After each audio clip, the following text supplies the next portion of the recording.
நீங்க கட்ட போற வீடு சென்னை மாதிரியான ஹாட் கிளைமேட் ஏரியால இருக்கா?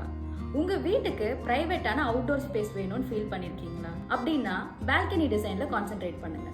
பால்கனில நிறைய கிரீனரிஸ் ஆட் பண்ணுங்க, like wall mounted pots, hanging plants or small herb gardens.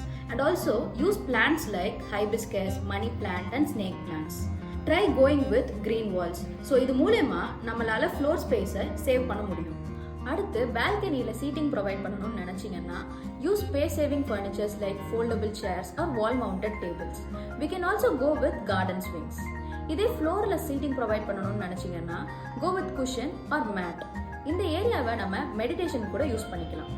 Balcony வால் இன்னும் டெக்கரேட்டிவாக இருக்கணும்னு ஃபீல் பண்ணீங்கன்னா use photo frames, hand crafted decor pieces or any other art prints. இது கூடவே அதுக்கேற்ற மாதிரி லைட்டிங்ஸ் கொடுக்கும்போது இன்னும் பார்க்க ஏஸ்தட்டிக்கலாக நல்லா இருக்கும். இது எல்லாத்த விடையும் ரொம்ப முக்கியமானது வாட்டர் ப்ரூஃபான மெட்டீரியல்ஸ் யூஸ் பண்ணுறது, like outdoor curtain, water proof furnitures, rust proof railing materials like stainless steel or powder coated aluminium.